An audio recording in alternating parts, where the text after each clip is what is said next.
Hello বন্ধুরা।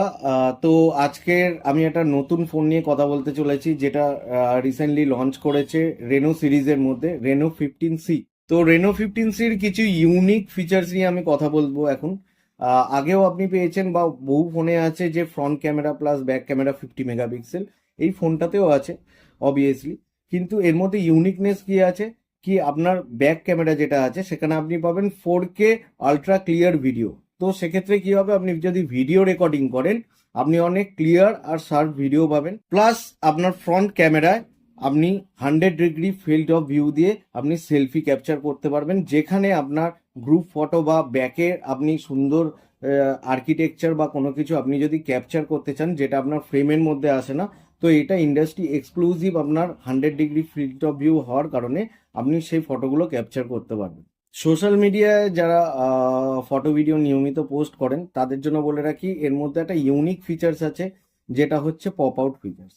তো এর মধ্যে কি হয়, কি আপনারা কোলাজ করে বা অনেক কিছু করে অবশ্যই ফটোগুলো শেয়ার করেন, সেগুলো নর্মালি সবাই শেয়ার করে। তো এক্ষেত্রে কি হয়, কি আপনি দুটো বা তার বেশি ফটো আপনি কোলাজ করে যে কোনো একটি ফটোকে আপনি পপ আউট করতে পারবেন। আর এর ইউনিকনেস এটাই যে আপনি শুধুমাত্র ফটো না, আপনার লাইভ ফটো আপনি পপ আউট করতে পারবেন। ফটো তোলার ক্ষেত্রে সব থেকে আরেকটা প্রবলেম যেটা হয় সেটা হচ্ছে, আপনার ব্যাকে যদি লাইট অনেক বেশি থাকে বা ব্যাকে যদি আপনার সূর্যের আলো থাকে বা এগুলো থাকে, তো আপনি দেখবেন ফটোটা সেলফি তুলছেন বা যে কোনো ফটো তুলছেন তো আপনার মুখটা ক্লিয়ার আসে না বা অনেকটা ডার্ক হয়ে যায়। সেক্ষেত্রেও এর মধ্যে একটি নতুন ফিচার্স অ্যাড করা হয়েছে, এআই পোর্ট্রেট গ্লো। তো এতে কি হয়, তো আপনি ফটোটা তো ক্যাপচার তো করে নিলেন, কিন্তু বাড়ি এসে যখন দেখলেন যে আপনার ফটোটার ফেসটা ক্লিয়ার নেই বা অনেকটা ব্ল্যাকিস্ট হয়ে গেছে, এআই পোর্ট্রেট গ্লোর সাহায্যে আপনি সেই ফেসের যে ব্ল্যাকিশ ভাবটা সেটা আপনি কাটাতে পারবেন।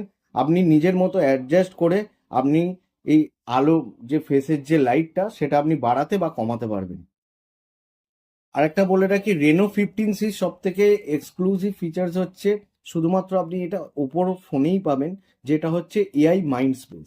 তো এআই মাইন্ড স্পেসে কি হয়, আমরা না নর্মালি 3 ফিঙ্গার ডাউন করে যে স্ক্রিনশট তুলি বা স্ক্রিনশটগুলো নিই, যেটা আমার গ্যালারিতে সেভ হয়, আমি জাস্ট 3 ফিঙ্গার আপ করব, তো ওটা আমার আলাদা একটা জায়গায় সেভ হবে, যেটাকে বলা হয় এআই মাইন্ড স্পেস, যেটা আপনার ফোনের স্পেস আপনার নেবে না।